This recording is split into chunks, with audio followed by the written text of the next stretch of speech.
now we know that Sheffield United have reached the Championship playoff final, and they well and truly dispatched Bristol City in record-breaking fashion. They were 3-0 up, Simon, from the first leg. They won 3-0 last night, 6-0 on aggregate.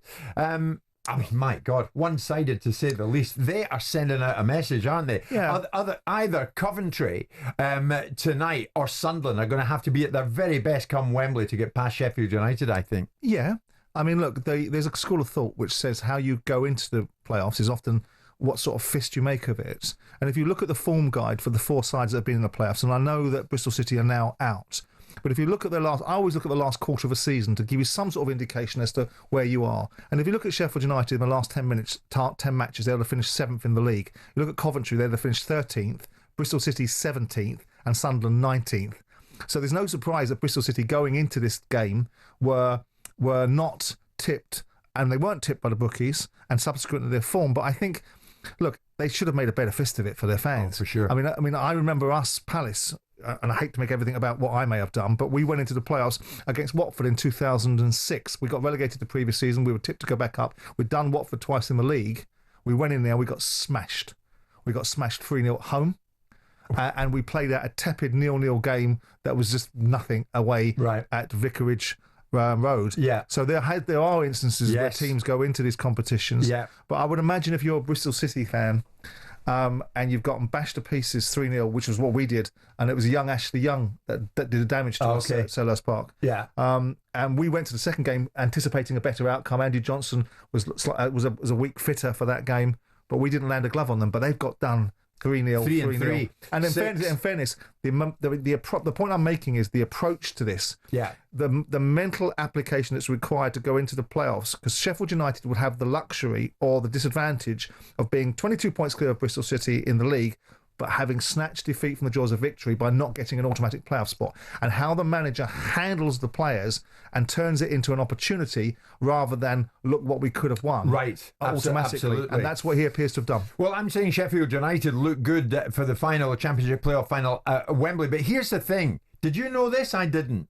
Sheffield United's previous 9 attempts in playoffs have all ended in failure, including Championship and League One playoff finals, that is. They last won at Wembley back in 1925.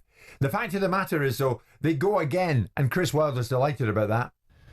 That was tough. I don't think the scoreline really represented the challenge, because they're an awkward side. You know, when obviously we found out on the Saturday we were playing against them, the 2 games that we had against them were really awkward. But everybody talks about, you know, winning at Wembley. I've got to say, my preference would be to go up automatically, but that's off the table because of an outstanding season by Burnley and Leeds United to get 100 points.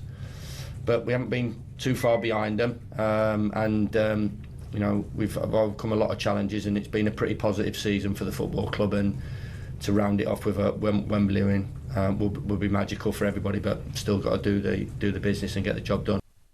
Spoke well there. With a bit of humility, because Leeds and Burnley have blasted everybody out of sight. Well, he's got not a lot of choice. He's turning a sow's ear into a silk purse, because they did choke at the end of the season. They did have an opportunity, Sheffield United, and it probably was supplemented with my tipping them, because the moment I tip anybody, whatever you do, whatever Simon Jordan backs anything, back the opposite thing. Yeah. But Sheffield United, the amount of points they've got to finish third is commendable, but they did have an opportunity. And the other sides, besides Burnley's form was just endless, on and on. No one can score against them. Yeah. But Leeds were on the wobble, and Sheffield United didn't take advantage of it. So what he's got to do is go, that's irrelevant now. We are third in the league by a mile. Yeah. We've done most of these sides. They've taken 4 points off Bristol City. I think they've beaten them in the corresponding fixtures and drawn. So Bristol City had landed no gloves on them. So they are where they should be. Right. And in fairness to him, you know, I don't always agree with his approach and his outlook, but he has galvanised this team. He does know this club. Yeah. And he knows it very well. And, you know, whether you should be singing Mind the Gap when you beat Sheffield Wednesday and things like that, that's a debate in some people's minds. I know what you mean. But he's done his job, and I would be surprised if Sheffield United don't get promoted. Okay, up the Blades. Will they get to the promised land? We shall see. Sheffield United fans, how are you feeling this morning? I reckon pretty darn good. But that record that I mentioned earlier, don't want to water down your achievement thus far. Sheffield United's previous 9 attempts in playoffs have all ended in failure. Is this the one that's going to change that and take you up to the promised land? 81089 if you want to send me a message on that. Incidentally, just before we leave this and we're heading to the first break, your friend and mine, Chief Executive at the EFL, Trevor Birch. We love Trevor. We like Trevor a lot. I'm not sure what he's on about here.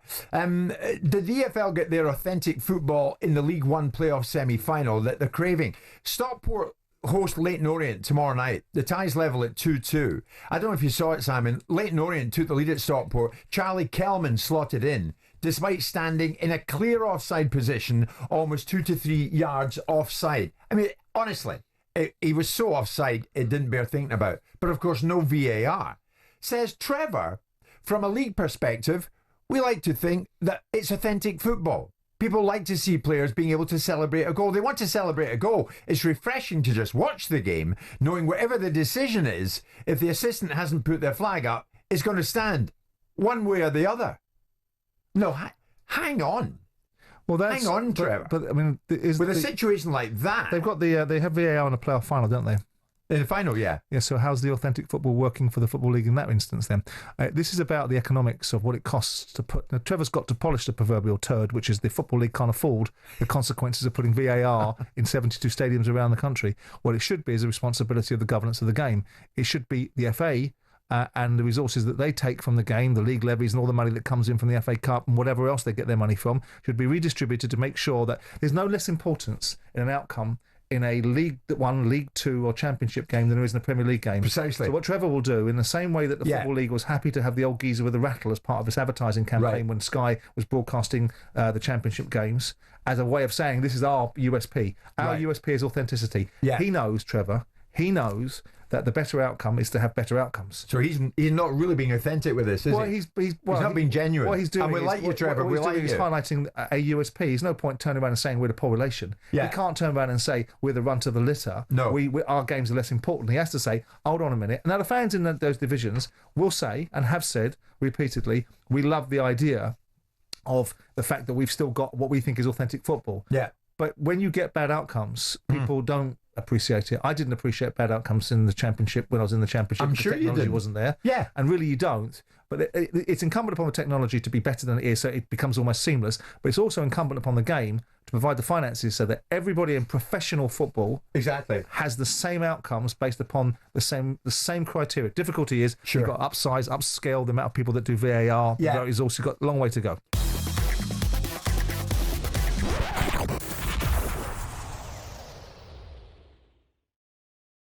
Here's the thing. Maybe Evangelos Marinakis, the owner of Nottingham Forest, Simon, had a point. We know what happened at the weekend. He had a point. When, Marinakis... It's how he exhibited that point. Sure. Is in question. Marinakis went on the pitch at the end of the game against Leicester 2-2. It looked as if he wasn't happy. Maybe that Forest, as players, had thrown away 2 valuable points at that particular time of the season. Maybe something else. This was the something else. You'll probably remember that Taiwo Awoniyi collided with a post late on and received lengthy treatment after the collision, but then returned to play.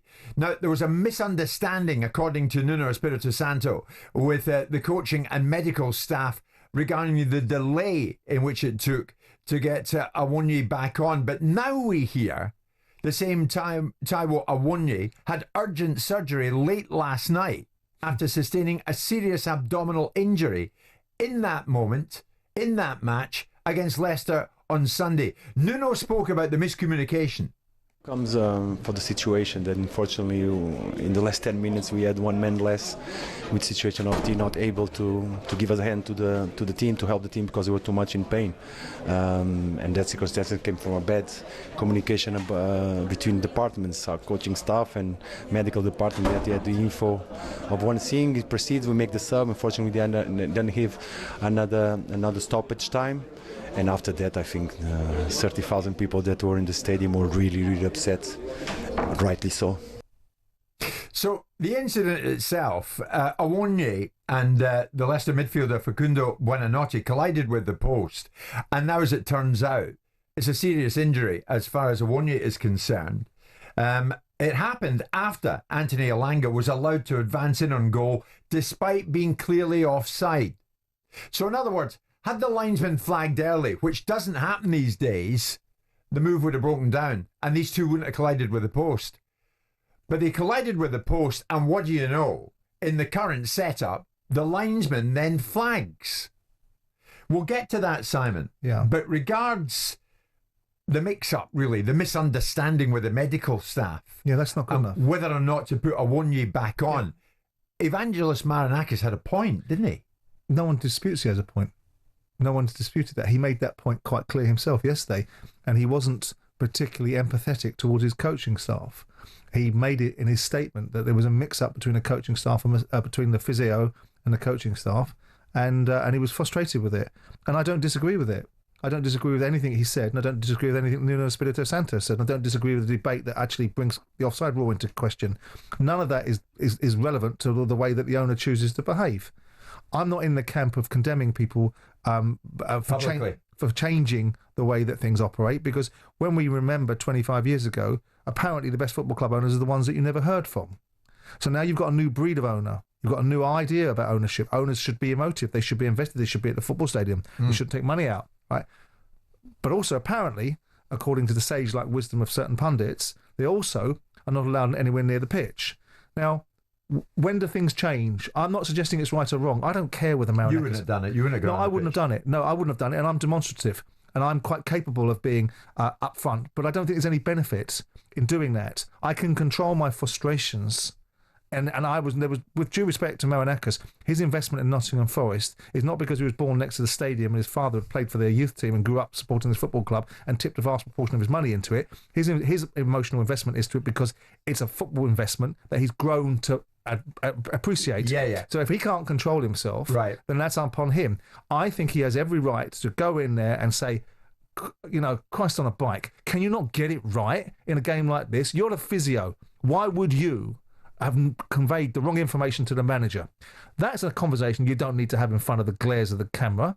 Now, I don't care about optics, but it brings about conversations like this that are unnecessary. Right. I don't think that Marinakis should be spitting at officials or spitting in their vicinity. But he operates the way he does. He's a very successful businessman. There are people that alleged about certain aspects of his business dealings, but the way that he conducts himself around the football club is you do have to be a standard bearer. Yeah. The Forest fans will say, oh, I love all that. If your bleeding team was sitting at the bottom of the league, you'd have something to say about it. Because right now, you've got to have the same standards that you're winning with and as you lose with. Right. And it's not necessary. Yeah. It wasn't necessary for that load of old fanny that Phil Brown did on the pitch years ago with the Hull players. That wasn't necessary either. That's not genuine. That's inauthentic. Now, I'm not suggesting that Marinakis' outburst was inauthentic, because I think that Marinakis thinks he does as he wants. And there's an element, if you pay the price, you possibly can. But I think there's a standard of operating, and I don't think that's the right way to operate. Okay. I'm not condemning him for doing it. I'm saying I don't like it personally. You know the situation where the linesman flags late, Simon? The move is allowed to run down. It peters out no matter the outcome. For VAR purposes, then late on, at the end of it all, the linesman either flags or doesn't flag. There's a great point from Nick in Halifax. If the assistant had done his job and put the flag up because the player was offside, he would not have collided with the post. So he could well have picked up a serious injury and could well miss the rest of the season. I think that's highly likely with so little of the season left. It's time for the flag to go straight up when the player's offside, and then you ignore this. So the linesman did his job as per the rules. Yeah. And so, should there be a rule change? Well, there should be an efficiency in the offside rule that takes it to a fully automated process where the offsides aren't debated, are instantaneously, in the same way that goal detection systems, we should have we don't currently. So we have to look at the reality of what this creates. We know in this instance that the reasons why the linesmen don't put flags up is because in a situation where there's debate, you take away goal scoring opportunity, and that's not what they're trying to do. Right. And that's the problem that VAR has created, because it's taken away the opportunity for people to. And by the way, we know that they're not allowed to make mistakes, because if the linesman had flagged and he'd have been onside after review. In this instance, I know there's a margin that could be debated about how the competency of the linesman's outlook should have been. Right. But if he'd have been onside, there'd have been outrage. But there'd have been an injury that might have been saved. It's silly. People make mistakes. VAR, to complete this perfect circle of how it embraces the game, we need automation. Because otherwise, you're going to have this argument. I think the rule has reason behind it. It wasn't sat there and hatched up by a bunch of buffoons that don't understand the workings of the game. Yeah. On the IFAB committee, there are people. We've seen it before. We've seen Figo in there. We've seen Marco van Basten in there, who apparently wanted to abolish the offside rule full stop. But we've had this collective thinking, and the reasons why the linesmen don't flag is because there'll be times when it's obvious and times when it's not so. And how many times have we seen the so-called pundits sitting there going, oh, no way that's penalty, no way that's onside, and then actually it comes back as onside, then it's statistically proven or digitally proven, and then they accept it. Right. In this instance, it's produced an outcome that people can now say, oh, the law's an ass. But there's a reason why the law is an ass, because it's an imperfect circle. We wish Taiwo Awoniyi urgent surgery last night after a serious abdominal injury in that match against Leicester. There's Ben, one of many Forest fans. Marinakis, Simon, actually grew up as a fan of Forest because of what they achieved in Europe. He didn't just buy it because it was any old club, says Ben, the Forest fan. Oh, really? So you've done a deep dive into his family tree, and ultimately you know that he's what he's a fan is a feta cheese.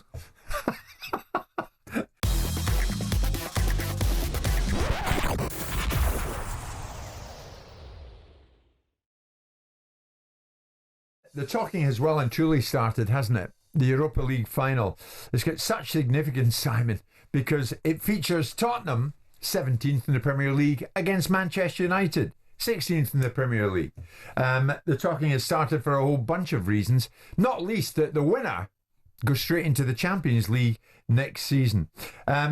For whatever reason, Tottenham decided to go early, and they held a pre-Europa League final press gathering, and Ange Postecoglou, of course, spoke at that.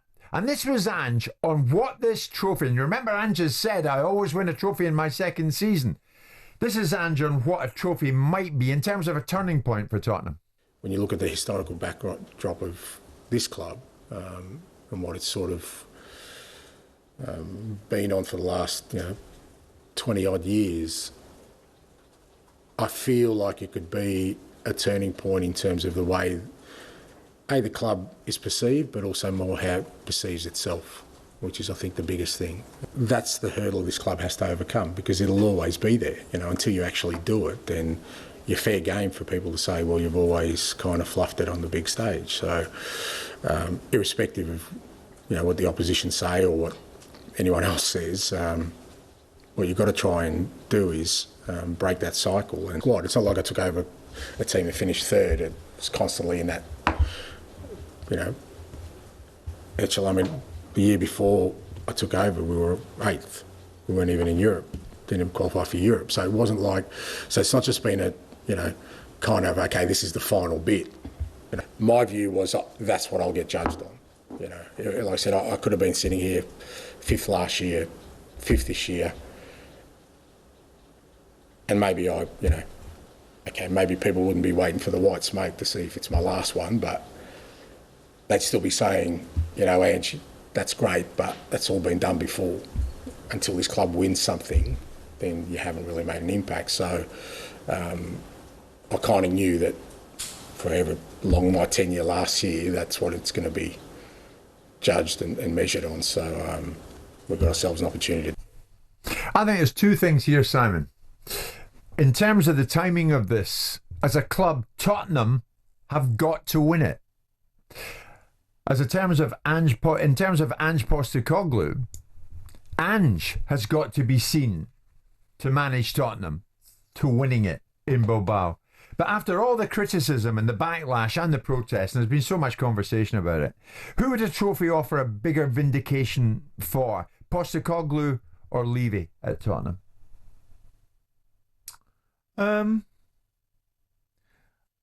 Both, I suspect. I think it takes a proverbial monkey off their backs. Does it fix the overriding assertion that is Postecoglou going to take you in the direction of travel that gets you more success? I mean, let's have it right. You win this Europa League, you replace the 40 million quid that you've lost from not finishing anywhere vaguely resembling where Tottenham would have been anticipating they might have finished by getting into the Champions League the following season. So whatever budgeting Spurs would have had to be able to make sure that their cost base and their stadium financing and all the things that in the longer game will benefit them have just been replaced by the fact they finished 12 places below in the league. Yeah. The question is that will abound is does it keep Postecoglou in a job? I think finishing 17th in the Premier League is really poor.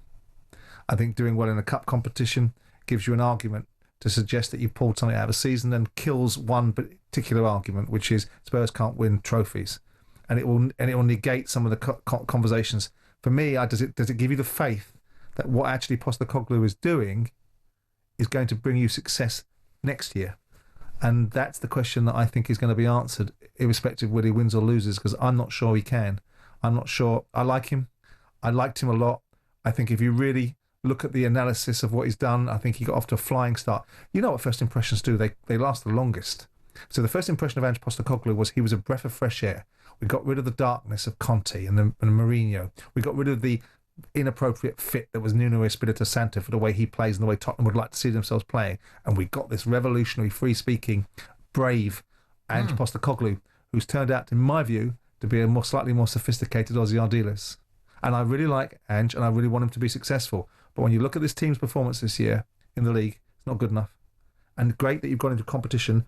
I mean, let's have it right. If you've got Bodo Glimt in the semi-final of a cup competition, this tells you that this is not a great cup competition. So with respect to the two teams that are in it, they're finishing 16th and 17th in the league. This idea that they could have got relegated, they weren't going to get relegated. It wasn't going to happen they're going to get relegated because the teams beneath them were so dreadful. And I suspect perhaps if the teams beneath them were a little bit better and pushed them a bit harder, they might have focused more on the league. Right. So what you're telling me this lunchtime is next week, even if they win in Bilbao and they come back with this thing, it's time up for Ange. Well, I think it's challenging to look at the belief. It's not about what you do now, because of course it is about what we do now, because that's the moment, that's the world that we live in. Yeah. But it's then about what happens next. And if I'm trying to transport myself into Daniel's thinking, I would think that there's not a lot of confidence. There's just as many questions as there is answers provided. And 2 years into your relationship with the manager, there should be less questions and more confidence. And this team this year, his interactions with the media, I understand why he interacts the way he does, but I don't think it helps anything. I think the way that the players play, you're hearing it now. You mean Danny says it quite regularly, and I do listen to Danny Murphy a lot about what goes on the field because I think he's a brilliant observer. They do look tactically inept. They do look like they're a side that only knows one thing, which is to go forward. And if there's any challenges in transition or in defensive outcomes, they don't have a clue. And I do think that they've been poor, and the excuses that have come out from Ange about whether they've had a full team, whether they've had this challenge, that challenge, now it's moved on to, it's clearly evident to everybody the reasons why they've been unsuccessful is because they've played in Europe. I think that's cobblers. I think finishing 17th in the league is poor. The interesting thing for me is people like you going to games and coming back and saying, they're not having him. Yeah. So I would be pleasantly surprised for him if, irrespective of how the outcome is that he's still in the job next year. I've got one final one for you today, and you know Daniel Levy, and a lot of the callers call in knowing that you know Daniel, and if I may say, you often take him up on his invitation to come and join him at a match. Would it ratify the Levy approach that ambition and success can be achieved in a sustainable way? Does it ratify it? Well, you're finishing. His belief system would be that the Premier League is your bread and butter, and obviously you get revenues from that. You get an opportunity to compete in competitions. You try to be successful in them. They've had a League Cup semi-final this year. They got done by Liverpool. They won the first leg. They got done by a better side in the League Cup semi-final. They've got an opportunity to win a Europa League. They'll take it. They'll take it because it gives them an opportunity to get into Europe, and it probably surpasses the opportunity that they might have thought they were going to get, which is getting there naturally by finishing fifth in the league. So they'd rather have both, wouldn't they? They'd rather finish fifth in the league, get 35 million worth of merit payments for the positions in the league and the Champions League money, rather than get the Europa League and then supplement what you've lost as a result of not finishing high in the Premier League by qualifying to the Champions League. Yeah. I don't know if it ratifies anything. I mean, the argument is if I think Daniel has built a magnificent spaceship. I really do. I think there may well be needing a change of captain, not because Daniel Levy isn't capable, because where's the cash coming from? Even Stefan has now come around to my way of thinking that it doesn't matter what PSR does with Tottenham. If you haven't got the cash, then how are you going to do it? And Daniel has never professed to be a billionaire or to have the cash himself. His worth is in Tottenham. When someone comes and buys Tottenham, then Daniel will be very wealthy as a result of it. Yeah.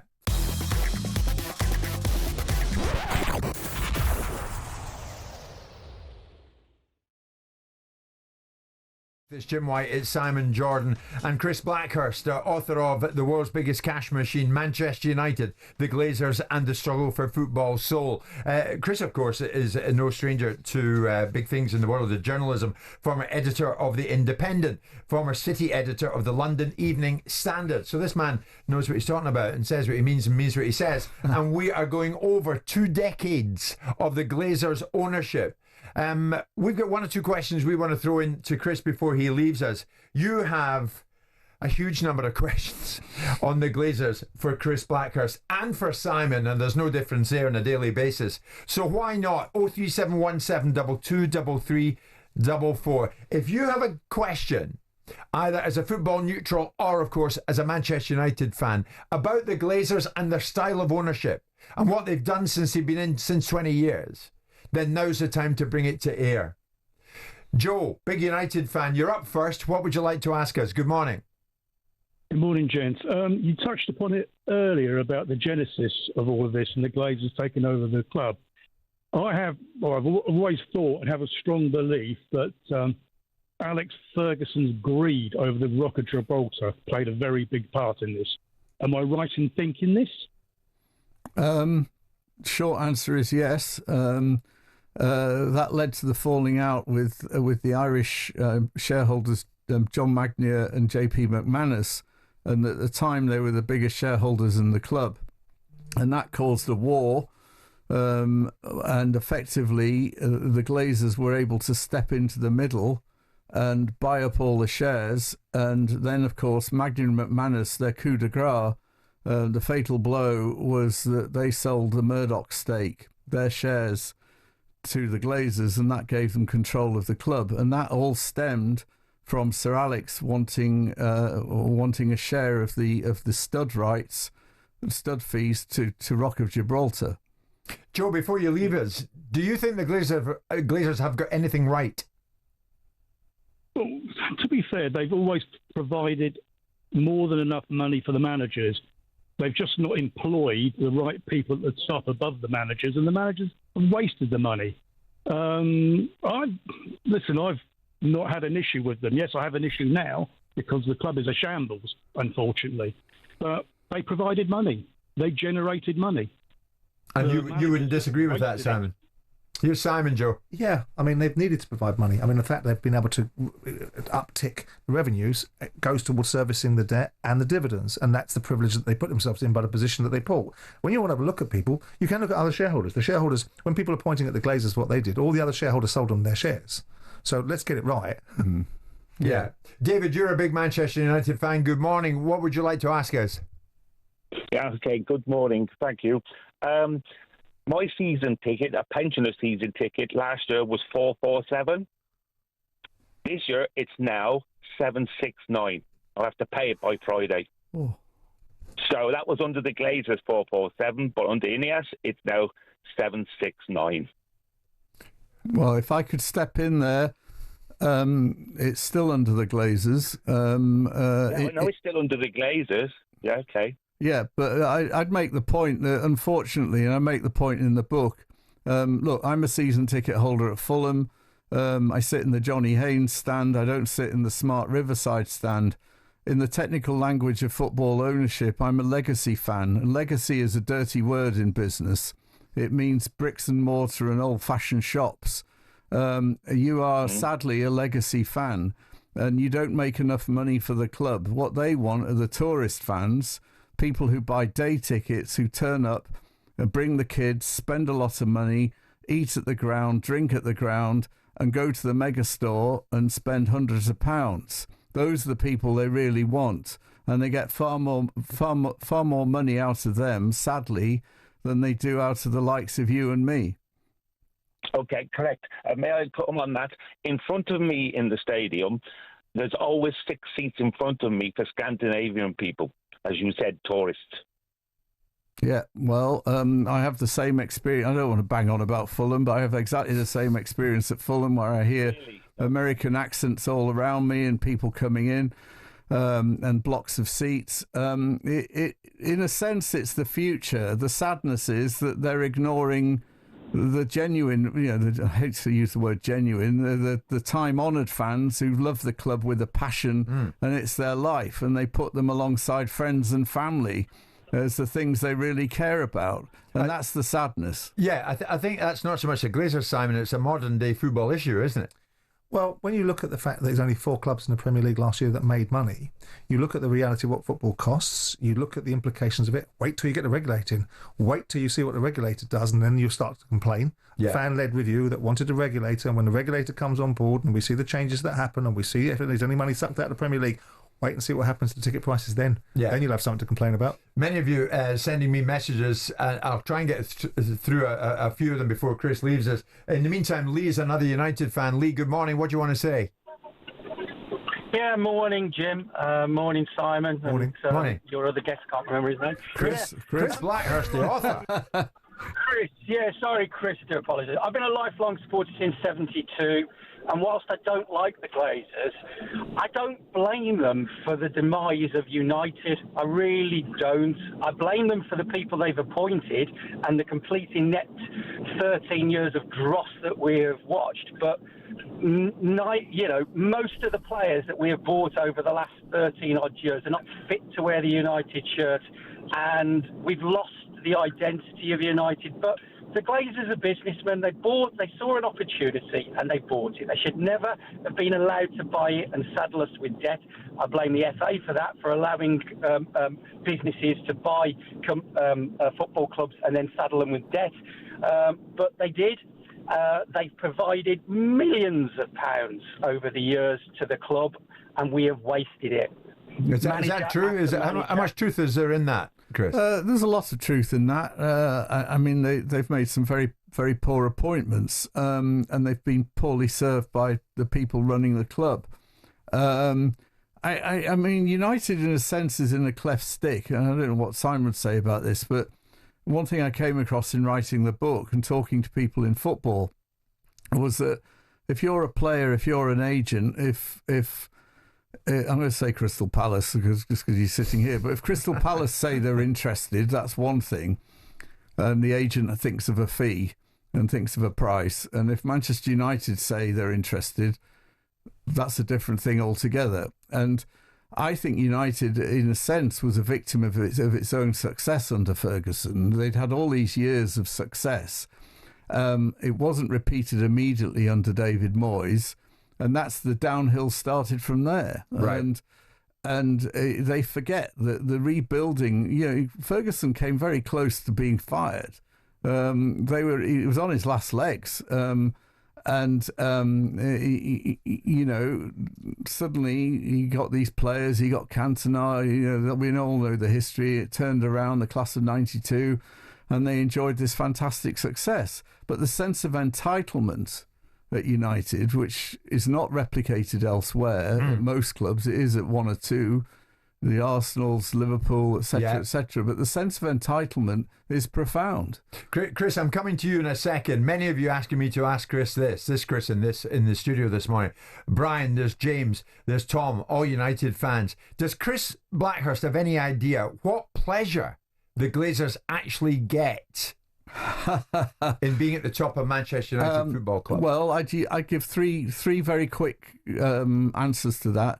I'm told they were going to see me and then didn't, but I'm told they love the club with a passion. Joel and Avram, certainly Joel, they watch the games. His office is meant to be a shrine to United. I'm told that's the case. That's one thing. Second thing is, if you can define pleasure as taking money out and the pleasure of living off the back of United, they've enjoyed a lot of money out of United. That's why I call it the world's biggest cash machine. It's an adapted quote from Paul Parker, the former player. And the other thing I'd say is that they have been able to use United as a global calling card. Avram Grant appeared at Davos, where the the world business leaders and politicians go every year. Yeah. They tried to buy an Indian cricket team, an IPL cricket team. They've expressed an interest in Formula One. That's all on the back of United. It's not Tampa Bay Buccaneers. It's Manchester United. Right. Got you. Chris is a Manchester United fan, and you're through, and I think this is where I find our call. I'm not a Manchester United. Not this Must Chris. be another Chris. Not this Chris. This Chris. Chris, good morning. Hi. Hi, thanks for taking my call. I just wanted to ask two questions, really. How real was the desire to sell United by the Glazers when Jim Radcliffe came in? And was the bid from the Saudis real, tangible bid? I think the Qataris, he means. I think the Qataris were in, weren't they? I think the desire was real, but I think the price they were seeking, which was really... it only became real. Their desire to sell only hardened when Chelsea did their deal. When Abramovich's ownership of United, of Chelsea, went to Todd Browley, and they saw what Todd Browley was paying, they did the maths, and it wasn't difficult. I mean, Chelsea is not, Chelsea fans won't like me saying this, but Chelsea is not as big a club as Manchester United. And if Chelsea went for X, then United is worth a lot more. And that really hardened thinking. The second thing is the Qatari bid was very real, genuinely real. I still think there could still be interest from there. They've not gone away. That's what I keep being told. As long as United remain the biggest club. And that depends on the reach and the social media reach and the sponsorship deals. What is the number the Glazers want? Well, I think it's changed over time. I mean, certainly 6 billion at the time. Ratcliffe paid a top of my head, he paid about 1 billion, but he got no control. They have control. They want a lot more than that. And if they were to get the new stadium, well, that would enhance it even further. Whether that's realistic or not, I don't know. I mean, Simon points out there's a new regulator coming in and football's tightening all the time. You've got the financial fair play rules. Life has become a lot more difficult. So, but it depends on that global reach. Right. I mean, they quote a figure of 1.1 billion people in the world who follow Manchester United. I mean, frankly, that's inconceivable. That's 1 in 7 of the world's population. I mean, come on. But even if it's in the hundreds of millions, which is more realistic, that's still, at the moment, and I hesitate, at the moment, that is the emphasis there. At the moment, they're still higher than other clubs. Only Real Madrid, I think, can come close. Okay. But they have to regain success. Because I would say that, saying it again, if you're a kid, you're looking for a team to support. Do you want to back a losing team, or do you want to wear the shirt of a winning team? I know the answer. You want to back a winning team. In a couple of sentences, how important is it for United to win this Europa League final? I think it's crucial for the good of the club, put them on a footing. It attracts better players. They'll be back in the Champions League. It's not the best way to do it, and it's controversial. But if they can win that match and get back in the Champions League, suddenly things look a bit rosier. It looks a bit better for the manager. He's won a trophy in his first season and got them into the Champions League, arguably via the back door. But, they're back in the Champions League. As with Manchester United, the talking goes on. And we've probably spoken a lot more than we maybe predicted we would on the subject. But Chris Blackhurst, can't thank you enough. 20 years of the Glazers' ownership. Thanks to Chris for joining us this morning.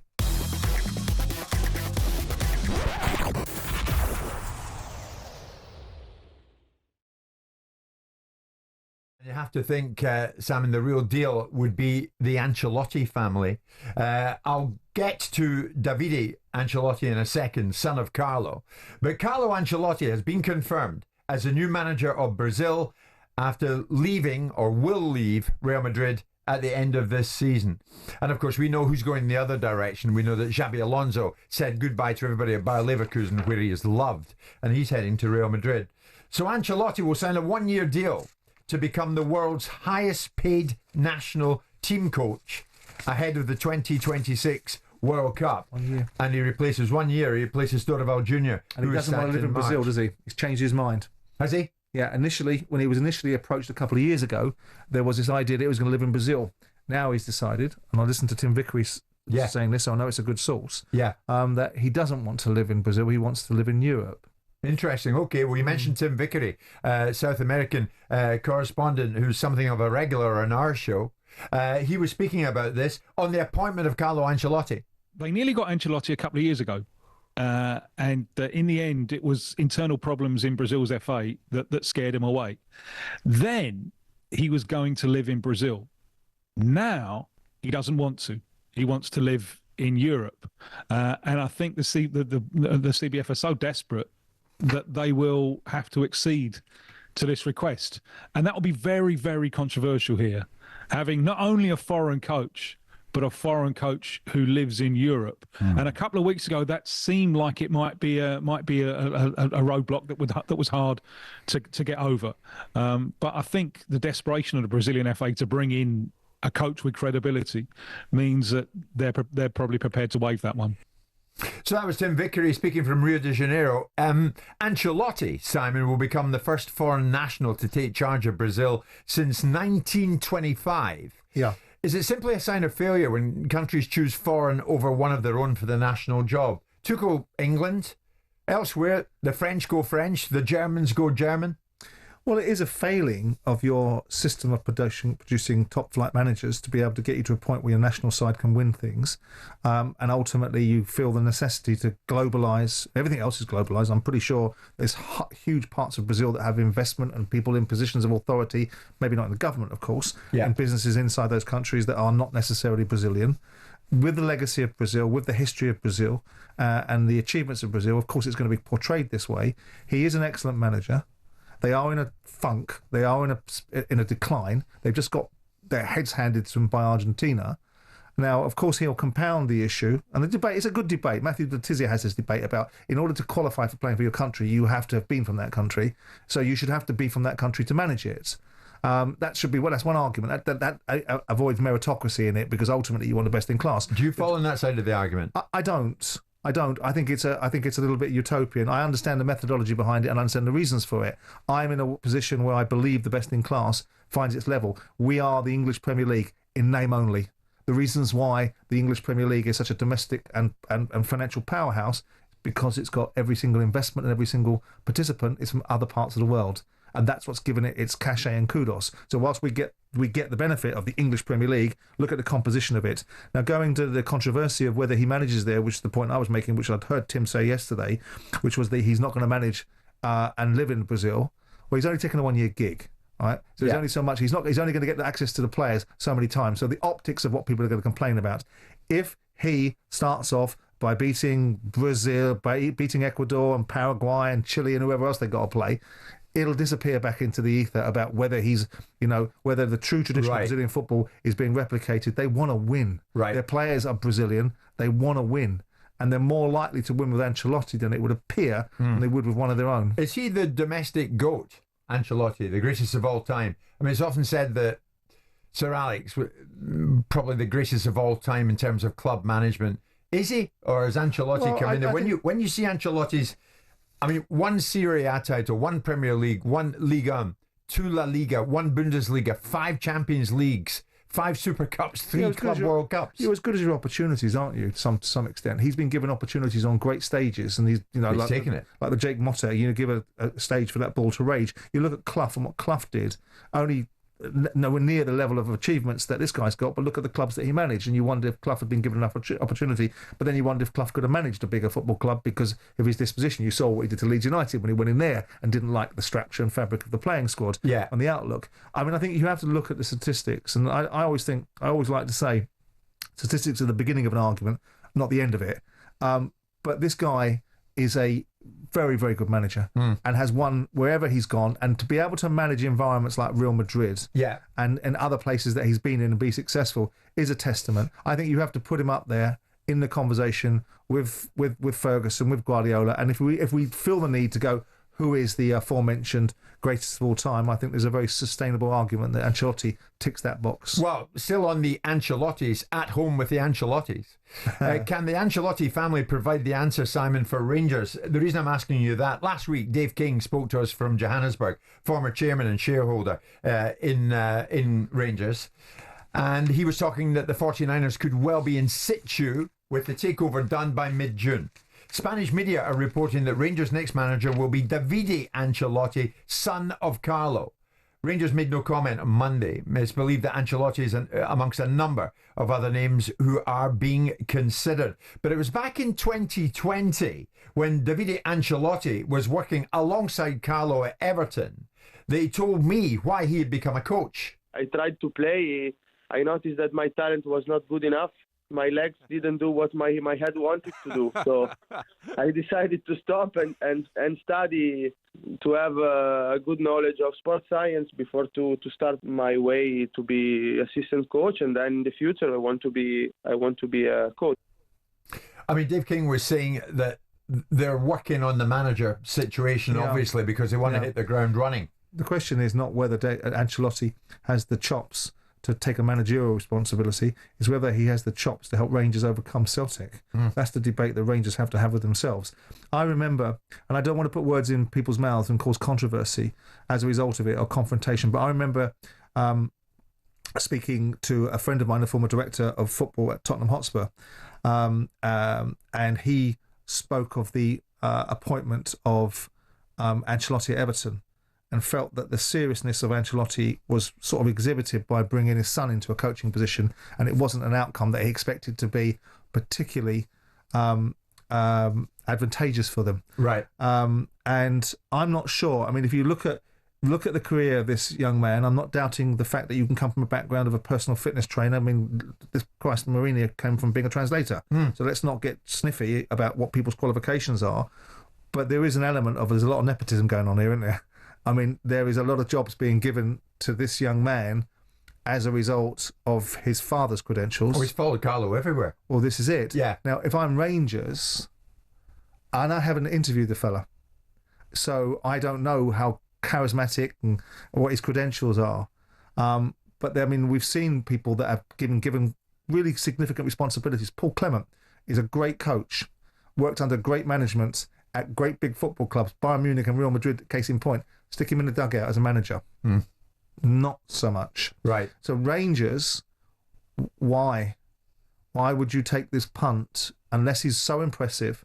And I do believe, I'm not saying that the only subscription that you have to anything is the credentials of what we've done previously, but we had this ridiculous conversation last year, and I know people will think I bring it up for the point of making a point. I do. If you've got an owner of a football club like the Plymouth guy sitting on here telling us that the Rooney appointment was based upon none of his credentials, what he'd done in the past was of no interest to them, I don't understand that, because ultimately, first-time employment is you take a risk. But this is Rangers, and all of the challenges that Rangers have brought them to this point where the board is in disarray at times, the ownership is changing, the expectations of the club must be rising. Surely you've got a parachute in somebody that's going to go, you see that fellow over there in the other dugout? I can deal with him. As long as you give me some resources and let me match him close to pound for pound, I can get you where you need to be. Can they really unequivocally say somebody that's been ultimately in his father's shadow, has really got appointments on the back of his father's credentials, has the chops to manage a football club at Rangers? I'd have to debate that.